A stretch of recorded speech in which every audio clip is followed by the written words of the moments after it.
reflecting his search for truth. Every day, several people would come to see his father, attorney Vishwanath Datto.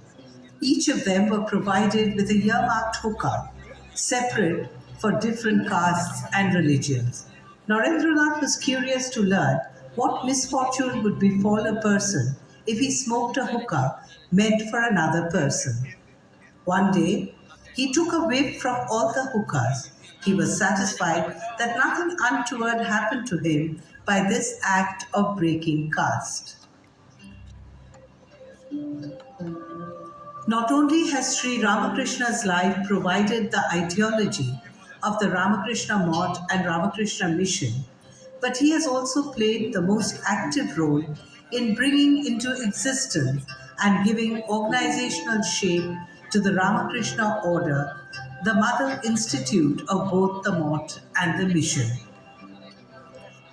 Swami Vivekananda's most important teaching was the divinity of man, and based on that divine identity, oneness of all. The Ramakrishna mission is based on this ideal.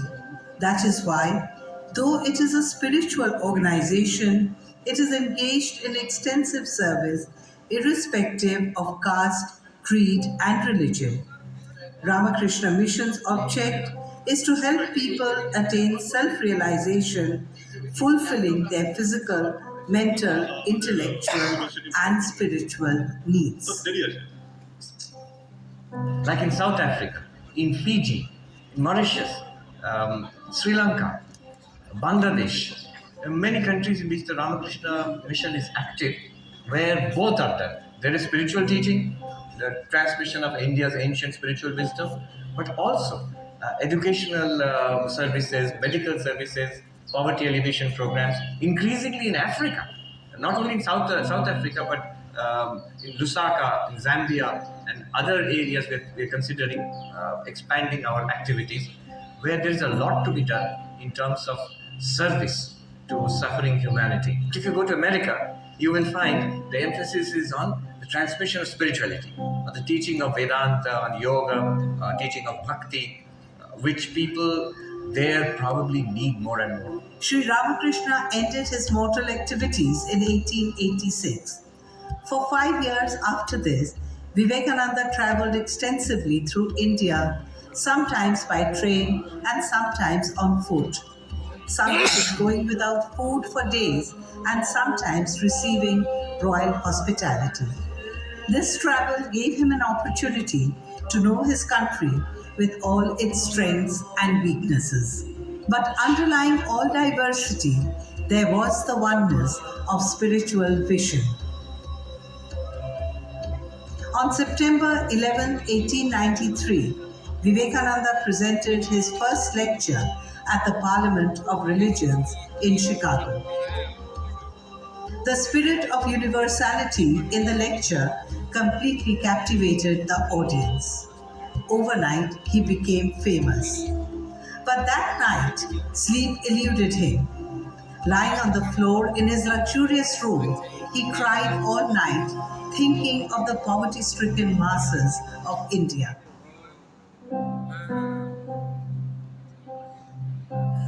Swamiji realized that all the wealth in the world could not help one little Indian village if the people were not taught to become self-reliant.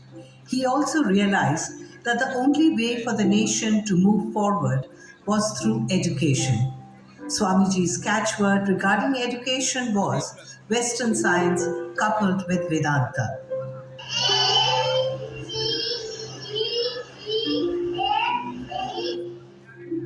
Swamiji strongly believed that equal opportunity for education had to be made available for all.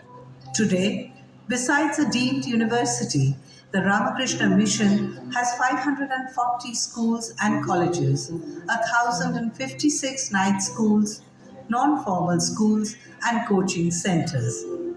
Swami Vivekananda had handed over to Sister Nivedita the task of making the status of Indian women at par with the best he had seen in the West. The Ramakrishna Math and Ramakrishna Mission have carried this forward by admitting girls in many of their educational institutions.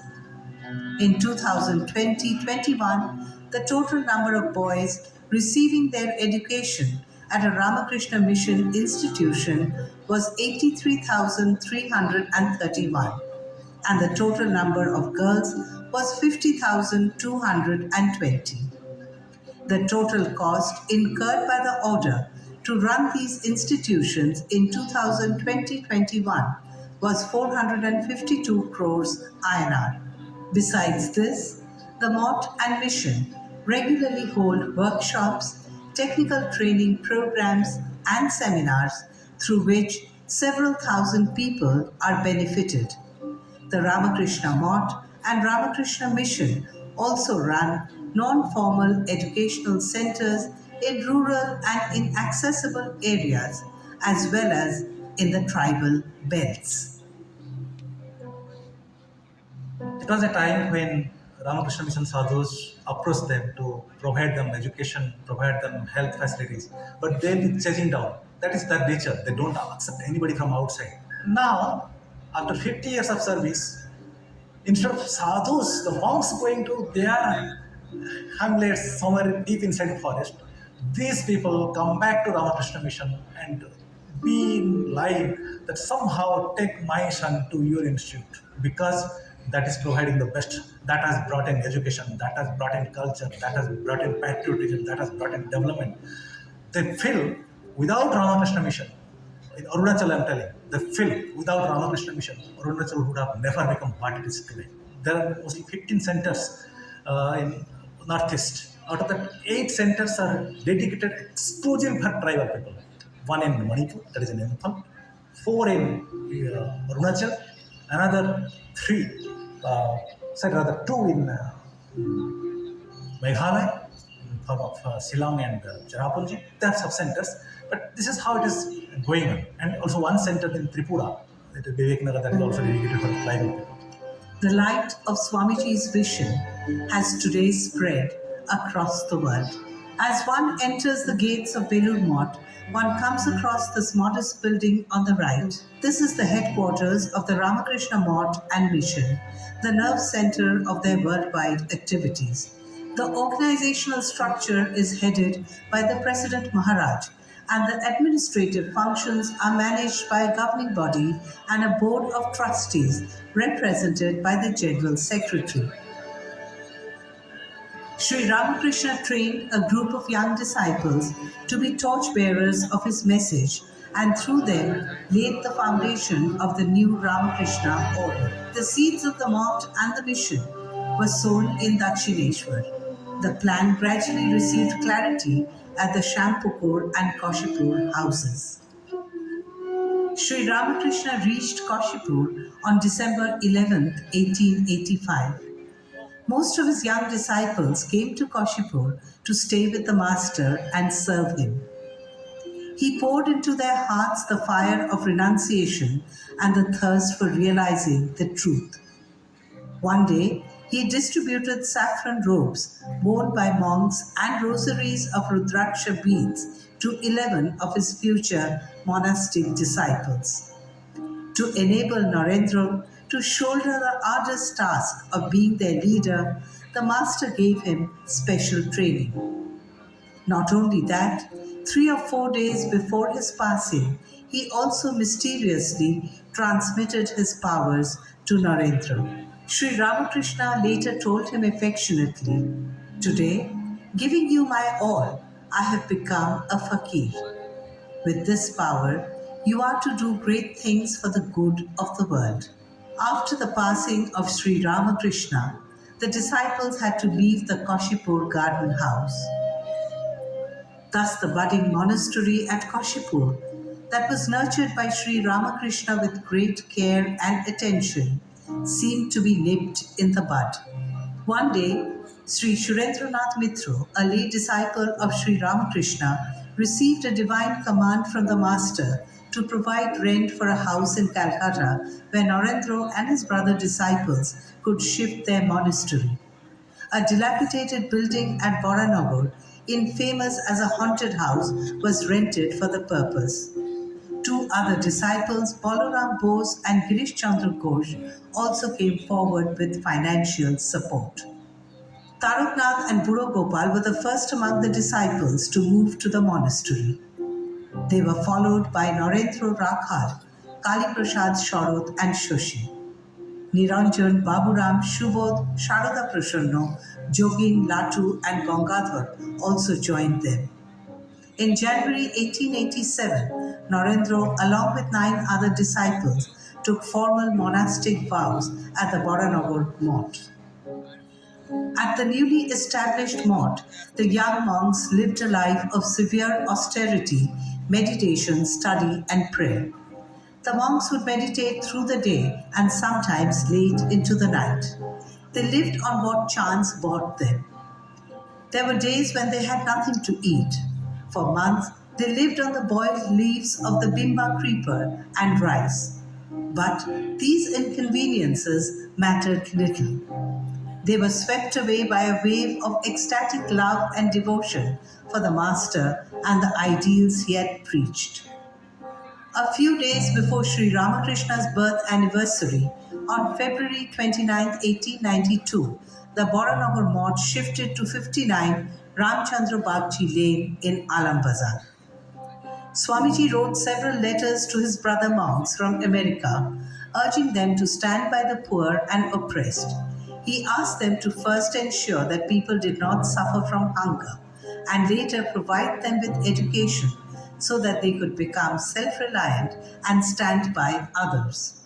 As America awakened to the Vedantic spirituality of Swami Vivekananda, who they dubbed as a cyclonic monk from India, he continued to instill in his brother monks at home the gospel of practical Vedanta and Seva through his inspiring letters. In these letters to his brother monks, he explained the need of an organization to carry out service activities and relief work in an organized manner. He also allotted duties not only to the monks but also to the lay disciples for smooth functioning of the future organization. He asked Rakhal, now Swami Brahmananda, to identify land in the surroundings of Calcutta as the permanent site for the mott. In addition to establishing a permanent center in Calcutta, Swamiji wanted to open a center in Madras also. He wrote to his disciple Alasinga Perumal to look for land for the purpose. Swamiji sent Shashi, now Swami Ramakrishnananda, to Madras to explore the possibility of starting an ashram there. He was the first to organize community dining, irrespective of caste, color, or creed. On special days, like Sri Ramakrishna's birthday, he himself would sit among all the common people belonging to all castes and communities. All without distinction were served with great reverence as the manifestation of God, Naranarayanas. It was the first time the South saw such a liberal spirit where a spiritual man like Swami Ramakrishnananda sat with the common men and ate with them. The Swami initiated the process of breaking down the caste barrier in the South by bringing together all people under the liberal teachings of Sri Ramakrishna. Swamiji's vision was that the mott should be a purity drilling machine where developing the strength of character would be given utmost importance. His mantra was, have faith in yourself, all power is within you. Be conscious and bring it out. Swamiji had great faith in his brother monks to carry forth the message and work of the Master. He instilled in them discipline, farsightedness, and the need to always work with truth. Both his love for his brother monks and the discipline he instilled in the order have made the Ramakrishna Mott and Mission what they are today. This twin organization is a divine instrument to carry out all spiritual and humanitarian work with utmost devotion and sincerity. After Sri Ramakrishna's passing away, Sharada Devi was the source of all spiritual inspiration for the young monks. They took her advice as the words of their master. She was the embodiment of universal motherhood. She always stood by them and became a refuge for all. Since the passing of the master, she was Swami Vivekananda's rock support, and he never took a decision without consulting her. Swamiji returned from America to Calcutta on February 19, 1897, amidst a tumultuous welcome. A few days after this, he went to visit Sri Ma. He expressed his anguish to her for the delay he was experiencing to set up a sangh to spread Sri Ramakrishna's message. Holy Mother replied that Thakur would soon show him the way. Her simple answer put his mind at peace and he felt encouraged. Soon after Swamiji returned to India, he called a meeting of his brother disciples. The meeting was held in Balaram Bose's house in Bagbajar on May 1st, 1897. There, Swamiji explained the aims and objectives of the organization he had in mind. He said it would preach Sri Ramakrishna's message of the divinity of mankind and also show by its work how that divinity could be realized. At the second meeting on May 5th, the new order was named Ramakrishna Mission Association. Swamiji became the general president and Swami Brahmananda was the president of the Calcutta Center. 4 years later, the Ramakrishna Math was registered through a trust deed and the Ramakrishna Mission became a registered society on May 4th, 1909. The monks of the Math had an inclination for service even before the formal inception of the Math or mission, looking after the master during his illness, standing by each other's families in times of need, or being of service to the lay disciples whenever needed, had sown the seeds of service in the hearts of the monks. Among Swamiji's brother disciples, Swami Akhandananda responded most to Swamiji's call to serve the poor as God. When Swamiji founded the Ramakrishna Mission, Swami Akhandananda was traveling towards the district of Murshidabad as a wandering monk. A famine was raging in Nadia and Murshidabad districts, and he was shocked to see the misery and utter helplessness of the people. He settled down in the village of Mahula, 10 kilometers from Berhampur, which was severely affected by the famine. Within a few days of this, monks moved to Biral village and began relief services there. The people of Dakshineshwar village were also supplied with rice and other materials when they were marooned due to excessive rains. In 1898, exactly a year after the formation of the Ramakrishna Mission, Calcutta saw an outbreak of plague. Swamiji, who was recuperating in Darjeeling, rushed back to Calcutta, convened a meeting of the monastics at the Mott, which was then at Nilambar Mukherjee's garden house. Swamiji emphatically told his brother disciples, "We have assembled here in the name of God. We will have to nurse the plague-affected patient without caring for our lives. If necessary, we are ready to sell the Mott premises or give up our lives for nursing and treating the plague affected." The plague subsided that year, but reappeared with severe fury the next year. The management of the relief work was placed in the hands of Sister Nivedita as President and Secretary, and Swami Sadanand as the Officer-in-Chief. The dedication and sacrificing spirit of the relief workers served as a glowing inspiration for posterity. In 1900, a few young men started their service work in Kashi, extending help to the helpless widows. Swamiji himself went to inspect the work being done there by these men. He was satisfied and named the organization Home of Service. Swami Kalyanananda and Swami Nishchayananda went to the dwellings of the ailing sadhus in Hardwar and started serving them. This service by the monastics of the Ramakrishna Mission was not at all accepted by the orthodox sadhus of northern India. But the monastics of the Ramakrishna mission did not retreat. They continued to serve the old and infirm sadhus, treating them with utmost care. The famine at Mahula and the neighboring villages left behind some orphans who had to be taken care of.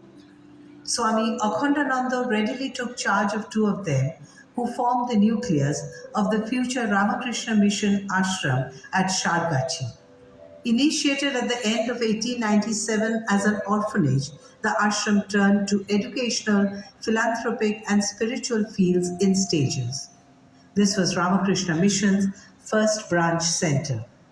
Swami Vivekananda's words, "We believe not only in universal tolerance, but we accept all religions as true," is lived out by the monks of Ramakrishna Mission every day through their service activities, which are extended to people belonging to all faiths.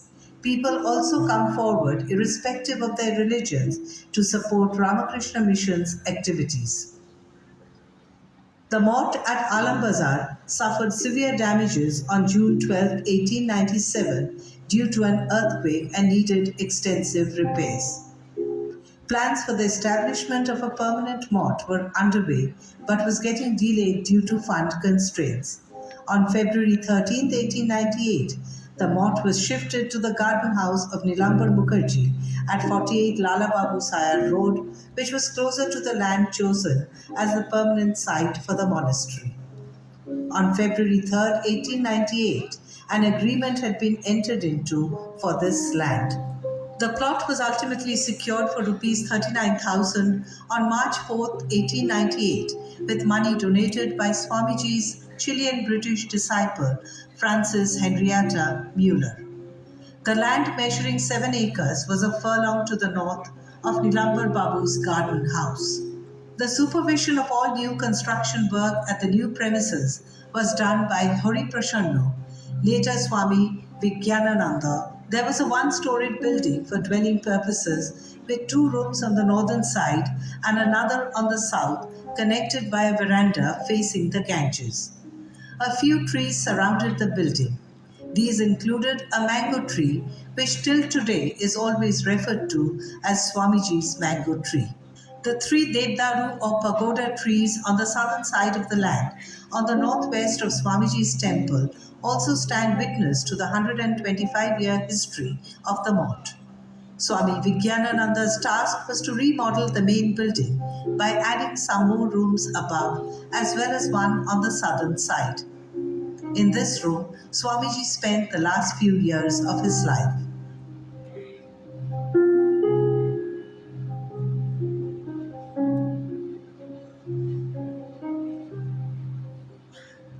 Another building with a couple of rooms above to serve as a shrine and a few rooms below for housing the kitchen, store, and refectory had to be constructed before the monastery could be shifted here.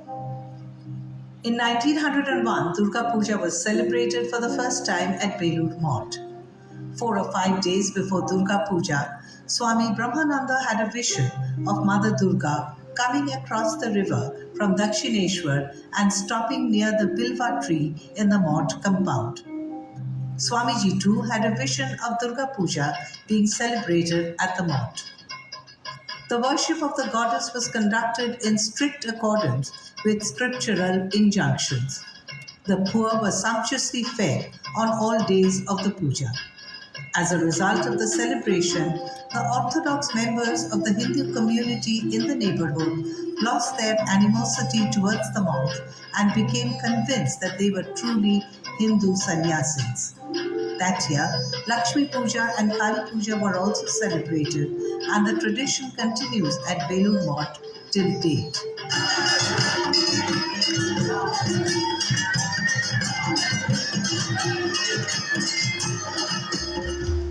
In 1899, Sri Ramakrishna's birth anniversary was celebrated for the first time at Belur Mott.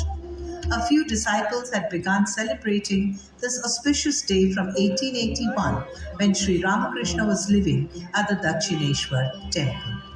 In 1897, Swami Yogananda had arranged a Havan and prayer celebration for the Holy Mother on her Janam Tithi. Since 1920, after she left her body, the festival is organized every year at Belur Mott and at the Holy Mother's house at Bagbajan. On this auspicious day in 1921, the temple of Sharada Devi was inaugurated at Belur Mott. On July 4, 1902, after concluding all his activities for the day, Swamiji sat down for meditation in the evening and gave up his body through Samadhi. On January 20th, 1903, Swamiji's birth anniversary was celebrated for the first time at Belur Mott. On February 5th, 1905, the Vivekananda Society of Calcutta organized a mass meeting on the grounds of Belur Mott, in which the main speaker was Rabindranath Tagore. On festival days, particularly Durga Puja and Kali Puja, and on the birth anniversaries of Sri Ramakrishna, Holy Mother, and Swami Vivekananda, special spiritual programs are arranged at Belur Mott and all branches of Ramakrishna Mission, in which thousands of people participate spontaneously. Another kind of spiritual service offered by Ramakrishna Mott and Mission are talks and discussions given by the monks on spiritual topics. Retreats and religious gatherings are also organized at the centers for the benefit of devotees. Several branches conduct programs for the youngsters through recreational, spiritual, and service activities. Books on Vedanta, the message of Sri Ramakrishna, Holy Mother, and Swami Vivekananda, spirituality and world religions, published in all major Indian languages and important languages of other countries from 18 publication centers, are of immense help to spiritual seekers. Devotees in large numbers also join the festivities at all branches. Distribution of Khichdi Prasad is an integral part of all occasions. The monks are always alert that no devotee should return without partaking of prasad. The kitchens are equipped with modern amenities for this purpose. Khichdi become a bhog. It is and prasad. It's a combination of the place, the environment where you have it, along with the combination of the spirituality.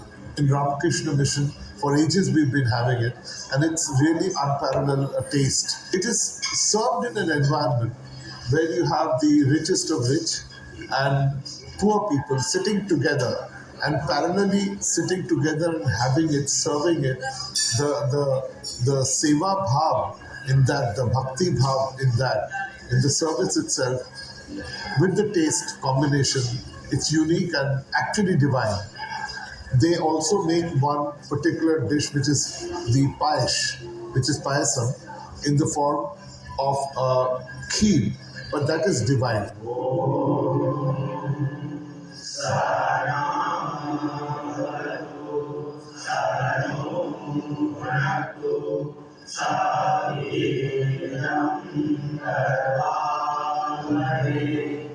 Even a few hours before his passing, on July 4th, 1902, Swamiji expressed his desire to initiate Vedic studies at Belur Mott and in the Ramakrishna Mission. To fulfill his dream, a Vedic Vidyalaya was founded at Belur Mott in 1993 to provide Vedic knowledge to students from school level. Like the ancient Gurukul, the Vidyalaya is fully residential and students are provided education free of cost. The subjects taught here are wide-ranging and include grammar, poetry, figures of speech, spirituality, philosophy, science, and English.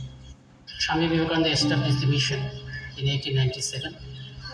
In 1902, after 5 years of its establishment, he passed away. So naturally, one may wonder, is this the same Ramakrishna mission which has traversed long 120 years after Swamiji had passed away? Ideologically, we have not changed in the least. The spirit with which we offer our services, there also we have not changed in the least. But externally, surely, we have changed. But we have changed for the better, because we have expanded in numbers, in magnitude of our service over the 125 years, following the same ideals, same spirit of service. Just after establishing the Ramakrishna Mission, he framed the rules for the monks of this Ramakrishna Mission. Those rules bind us as well as guide us to remain the right kind of monks of this order, so that as an organization, uh, this uh, this Ramakrishna Mission keeps functioning to fulfill the cherished dreams of Sri Ramakrishna and Swami Vivekananda. Keeping Thakur's philosophy in mind, Swami Vivekananda wanted the Sri Ramakrishna temple at Belur to embody the salient features of the places of worship of different religious beliefs. He envisioned the structure of the temple, and Swami Vijnananda was the architect. The structure is a